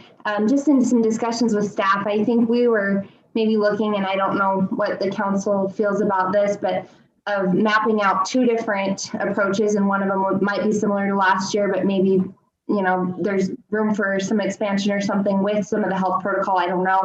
And then also mapping out kind of a more traditional Founders Day and having all of the events, and then at some point having some type of date where there's a determination made before those expenditures go into play, and working closely with those partners was indicated to really kind of be fair and make sure that they're involved along the path. I think moving forward with the discussions and the meetings, there's value to that for sure. Well, even if we do it as we've done it before, we're going to add some aspect from what we did last year, because I think we had a lot of fun things that did last year that were above and beyond what we normally do. So I think all those things need to be talked about and have a discussion about it. But we do have to get started. You know, we put it off to March, then April, May, June, we're there. And I think if we don't do it now, why not? It's not going to hurt anything. I don't think an hour that I'm going to volunteer to the city to give, and Sarah as well, and then a few city people that. Anyway, I think it's a good thing to go forward. Other than Tyson, we don't want you there. Stay and shovel some snow. My comment wasn't made to say that we couldn't go ahead with the meeting. I think we need to go ahead with the meeting. So I totally agree with what you've said, Councilman Gibson. We need to start the plan. I just think we need to have, like Amy said, we need to have a plan A and a plan B. That's all. Yeah, and a time when the entire council can come together and make that decision, like we did last year, similar to last year. I just wanted to give you, like I said, I just got that information Friday and Monday, so I asked for it to be on here so I could just kind of brief you as we're going to be up in the air again. So be thinking about the two paths that Steve is suggesting, and we can start. That'll be a big part of the plan on next Wednesday, Thursday, whichever day that was. So next Thursday, and also, Mayor, if you mind if I chime in? I think if anyone has creative ideas, I know I've spoken with Councilmember Yuri and others, but to kind of if we have to go down the COVID path again, let's look at maybe some other options too, like Councilmember Gibson said, let's expand it and see what we can do in that realm too. So great comments, great discussion, and just appreciate the discussion to kind of keep everybody in the loop on this, because it's a really important day for our community. Okay, thank you. Mayor, can you remind me whose assignments are for Founders Day? Whose assignment is it to lead that from the council? I think it is Steve. Mm-hmm. Okay. I was just curious. Okay. Unless you want to vote me out, Dave. I think it's good. I wasn't sure who was leading it and why. So, but okay. I think all of us wanted to be involved, definitely. So absolutely. And everybody will be involved. So. Except me. Mayor, may I? If you guys don't need me, I don't know that I'm anything on the agenda or the RDA, unless you need me for closed session. Thank you. Okay. You guys have a good night. Thank you. Do we need a closed session? Item 6 or item 7 is a closed session. I don't believe we need a closed session. Do we? Anybody? Laurie? Amy? Okay. Is he on? No. Okay. We don't need item 8, which is the discussion possible action of the closed meeting. I don't know. I mean, maybe he's not. Was he going to present? We have the resolution stuff. We can. Yeah, it's pretty much go through it. If you could probably brief us, but let's see. I wasn't going to do. I told Amy I'd give her other business, and then anybody that's really dying to do other business. And I do have other business, just whenever that works. Let's start with you, Amy. Okay. So we actually, again, appreciate the good discussion in the last council meeting on that possible walkway path along Highway 89. We had a meeting with UDOT and got more information, so wanted to share that with you. So in discussing with them, they said that a pathway, a walking path along that more rural area of 89 would be possible with the installation of a buffer. And in describing that, it got a little bit expensive pretty quickly. However, we also learned that a portion of that roadway is part, and it's not a very big portion, I had to get on and look at the map, but is part of the plan for Wasatch Front Regional Council's active transportation.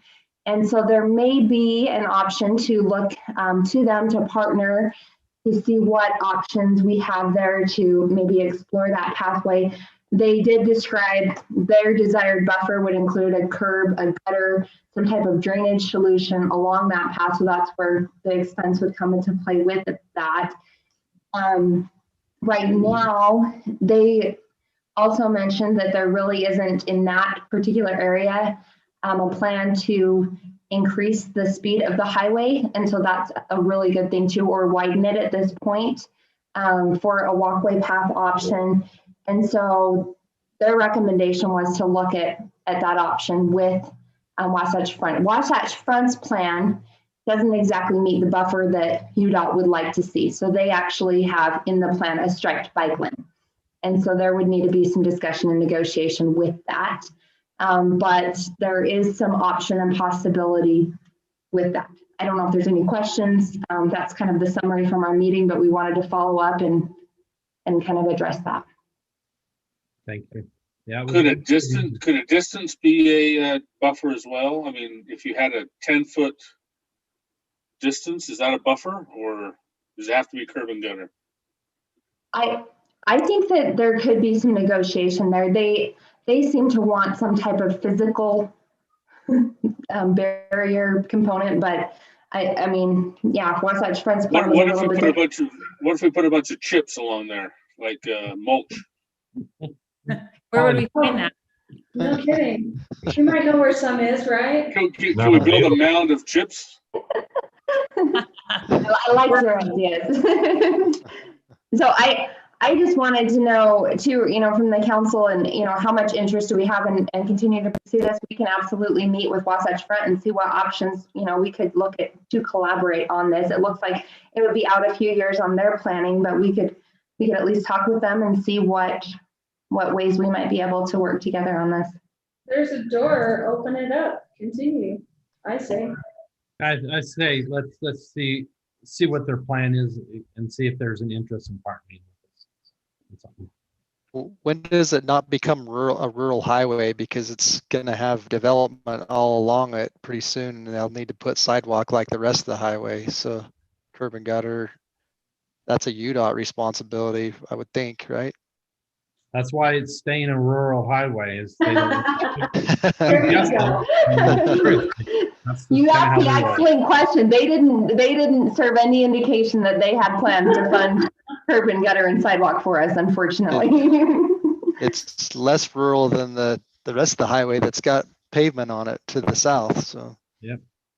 But with the indication that they're not planning on increasing the speeds, that does give us some. But they said with the speeds, that's where they really would like some form of buffer. And I think we could go into more detail on that too. Councilman Randy's hopping on. So if there's interest, it sounds like, yeah, we look at that open door and maybe see what other options and come back and let you all know what we learned. Does that sound like a good plan? Yep. Yep. Well, thank you all. Yeah. All right, let's, I'd entertain, Randy, you on? Here I am. Great. So let's take some quick business here. Let's entertain a motion to suspend the normal city council meeting. We can go into our RDA meeting. So moved. Second. I'll second the motion. Motion by Bailey, second by Marriott, I believe. All in favor, say aye. Aye. Aye. Who was the motion second? Bailey and Marriott. Okay. So do you need to change tapes or recordings, or we just keep going? Yeah, I'll just stop and start. Just 1 second. Okay.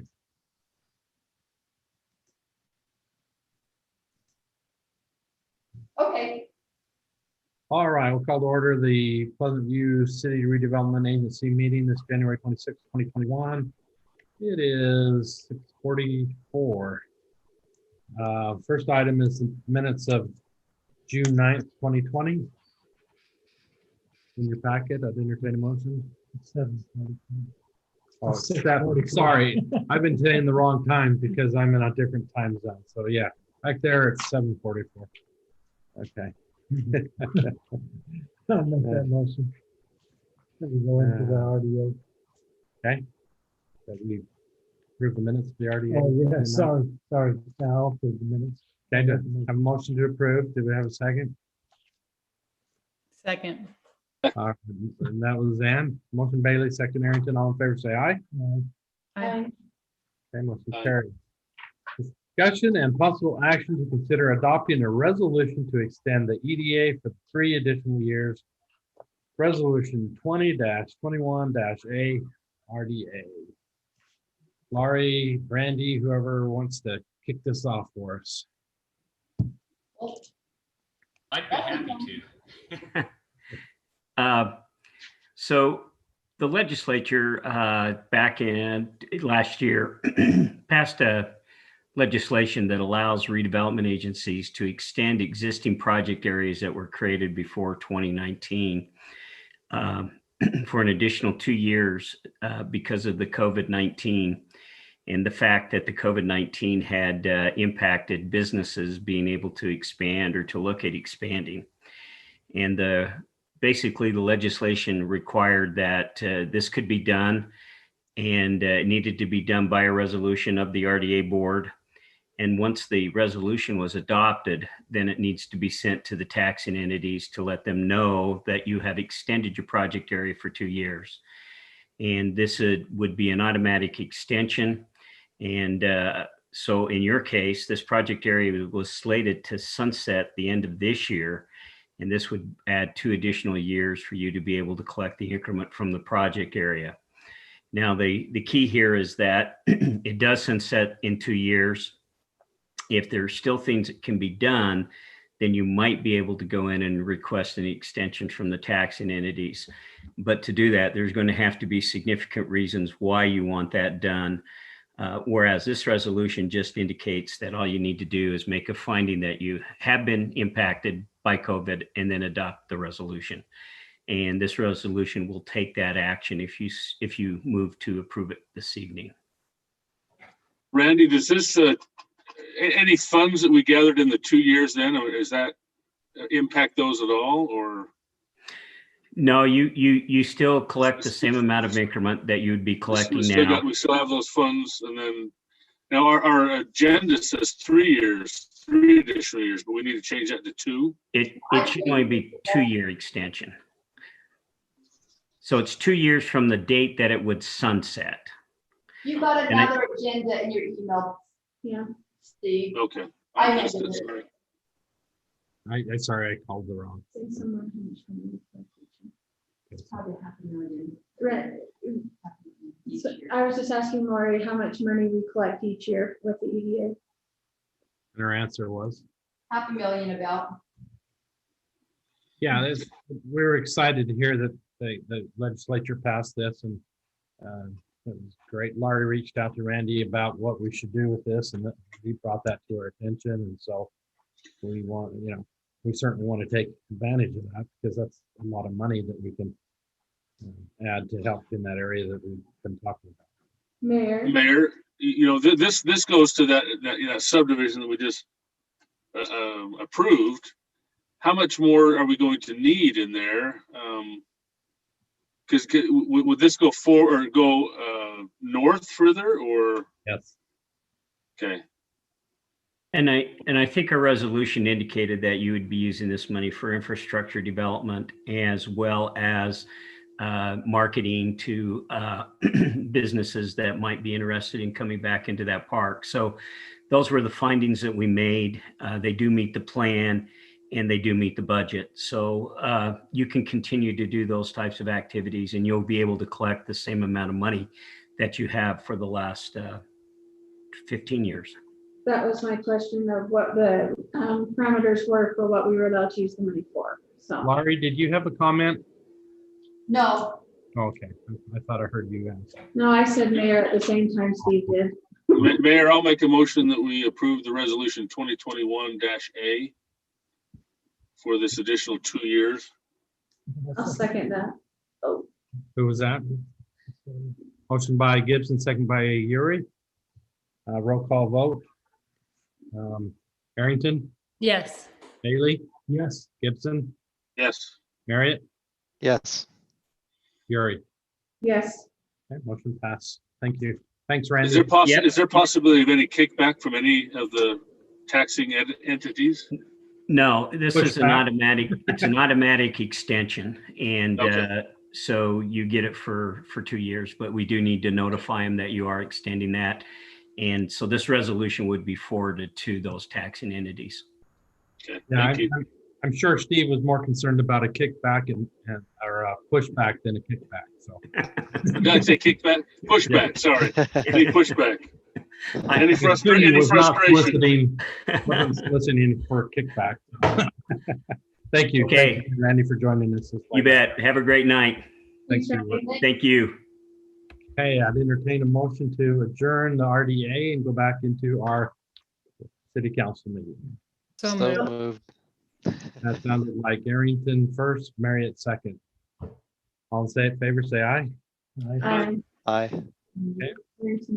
Let her change the tape. Yeah, well, it's not a tape. Change That's the hard record. on the Zoom, huh? Just find out who said what at first. It's kind of interesting to watch the. I actually have a method to my madness. I watch to see which lights up first. No, Right. No, the square will light up. It's kind of like, Almost like a game show. yeah. It's like. Try to watch. To see Brady's which up, but game. not really. Sometimes, yeah. Mayor, Squares? No. Go ahead, Steve. how does that subdivision affect? We were going to go ahead with the road anyway. With some money that we had funded. Is that? Yeah. How's that going to work? Well, now what we're looking at is we're trying to get a railroad crossing through using RDA funds so that we can attract people, because that's one of the things, is another route out of the top. And in order to do that, we need a railroad crossing. So when we met with Holland Will Banks and help me out with the EDCU name. Chris Roybal. When we met with them, one of the things we talked about was getting that other exit, if you will, and working with the railroad. He says, you guys got time. They're going to come in and they want something like that. When they're ready to come in, they want something done. And if you say you got to work with the railroad, they go, oh.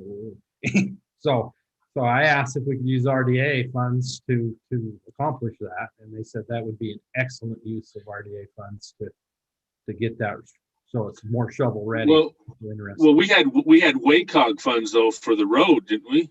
Yes. Approved. That's not RDA funds. That's separate funds. Yeah. So are we going to still use that in conjunction with the contractor to put the road in, or for our share? Okay. Yeah. Perfect. So for instance, that last chunk that they talked about meets, and that last piece is all Pleasant View property. Yeah. Yeah, we're Right. that all. Yeah, we're on the. I'm going to go there. Because we wanted to. Because originally, I thought we had enough money to. Didn't we have enough money to go from the Dave Chugg's property to Rule and Y at one point? No. That's 4.6, I believe, million was the. How much did we have?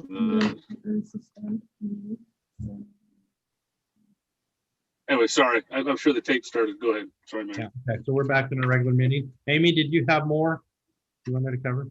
No, that's the only item I had. Thanks, Mayor. Okay, Steve has, or not, sorry, Kevin has something he's just dying to show us, so, and I'm dying for you to see it, so. Let me share my screen. Let me share my, whoops, I guess I gotta, minimize you guys. I don't know how I'll do this. Let's see.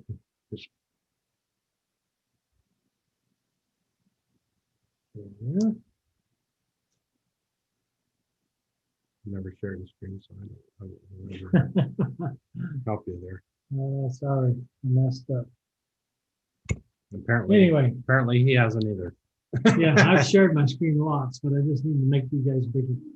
I'm gonna share my screen and then I'll have to try and switch, but let me get that picture back up. Amy and I have been talking, and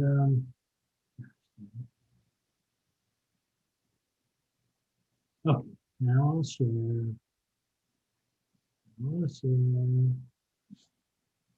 Okay, can you guys see that? Yep. Is that the coolest thing ever or what? That's neat. Oh. Right love it. on. I love So we've been working with, we've been talking to Amy and the mayor about this for a long time. This is just a rendering. That's pretty cool. Stone supplied did this for us, and I just wanted you to peek at it, see what it looked like. Each branch of the military was represented there with, and then there's the monument in the middle that says honoring veterans past, present, and future. And they'd just be right in front of the city building. Both sides of each of those stones able to names on them if we ever pull them up. If you zoom in on those, it's the same names on everyone, so don't do that. And they're make-believe names. I think you're on lots of them. So, our names are there. So anyway, I just had him do this so you could get an idea of what we were thinking. And if you've got any suggestions, Amy is going to put this out on an RFP. She's got a draft RFP and she's going to put that out for bid. So, You know what's amazing about this rendering? He's even got the shadows. Shadows, yeah. I mean, it's neat what can be done nowadays. But I don't know. We're kind of trying to move forward with this. We've had people contribute money, and the city's got some funding, and we want to make this happen. I think it's a wonderful thing. I mean, that's just awesome the way it is. And obviously this is just a rendering and just an example. We can change it if we want to change it. Kevin, may I ask, how much more funding do you need to get to the point where you want? Well, we've raised about $5,000, which pays for one. Mm-hmm. Okay? So each of these stones, where you see them, each of the monuments, are about $5,000 a piece. So we're a ways away, but we do have some funding in the budget for it. Probably. And it's funding in the current budget too. Sorry, Councilmember Bailey, not to cut you off, but it's currently available in the budget. What is that amount? Is it 30 or 50? I think we had more than 30. And so I think the amount needed was about 30 more. And so I think we've got the full funding. And so I've been looking at RFP examples, as Councilmember Bailey mentioned, and I think we can, if there's comfort, move forward. We may well too be able to get someone to donate the concrete work. It's always an option. We leave that out of the RFP and just get Brent Bailey or somebody to donate it. I wish I could hear what you're saying, darn it. I can't hear a word. I can't hear you either, Kevin. Sorry. I got to tell you, it's not really the microphone. Kevin is talking real soft. He's kind of hoarse for whatever reason. I think too many meetings today. I've been yelling in meetings all day. Okay, so Mayor, his computer's on mute, so he's picking it up off of you, is what's right. happening. Yeah. Where all that feedback was coming from earlier. So. Okay, so basically, my thought would be to put the stones out on the RFP, and then maybe have an add-on for the concrete. But I think we can get a local contractor to donate the concrete, I'm gonna guess. But if we can't, we can always, I mean, that's not that big a deal. Hey, Karen, have you talked to Follow the Flag at all? When they've been doing the flag displays the last couple of times this past year, I mentioned your project, and they told me, and I thought I had mentioned to you to reach out to them if you have the money, but if you were looking for additional funding or any sort of extras, whatever, Kirk Chagg and Jed Momberg were happy to work with you in getting that. And they're really good at that. They helped with the Gold Star Memorial over in North Ogden with, the Brent Taylor Foundation too, but they helped acquire all the funding for that. Yeah, we can still reach out to them. But if we have the funding in the budget already, all I wanted to do is show you the picture. That's all. Looks awesome. Love it. It's nice. We can follow through. If we can maybe we'll get those names and send them the rendering and see if they're willing to kick in or whatever. yeah, any money we can get contributed is great. It looks wonderful. Thanks for the work on It that. really does. Looks great. Okay. Anybody else have anything they're dying to tell us? Go get something to eat, Mayor. I was trying to communicate to my wife. I'll make a motion that we adjourn, Mayor. I'll second the motion. All right. Have fun, be safe on your travels home. It's supposed to snow all week. Okay, Be careful. let's look at one thing first. I'm not sure. I mean, do we want to have like a special meeting on like the 16th to do nothing but talk about this Skyline Drive project? Yes. Just a special meeting for that item only. That way it won't interfere with our 9th meeting. We can, February 16th, is that okay, right? in lieu of the 23rd. I mean, you guys could still have a meeting on the 23rd if you really want to, and you just need to pick one of the 4 remaining to I would like to get it addressed and taken care of with the information that we need, and so I'm willing to do that. I think it would be important. Yeah, I would like to be involved in the discussion. That's why I'm suggesting we have a special meeting, and I'm sorry. Yeah, What it's if- gonna be that way. I'm free on the 16th. I'm good. Yeah, I'm free too, but can we try and get everything in on the 9th and not do that? Or, I mean, maybe we can make the decision on the 9th if we need it. Okay.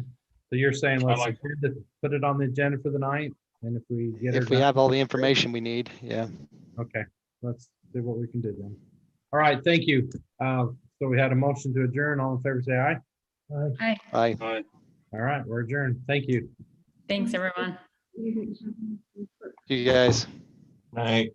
Night.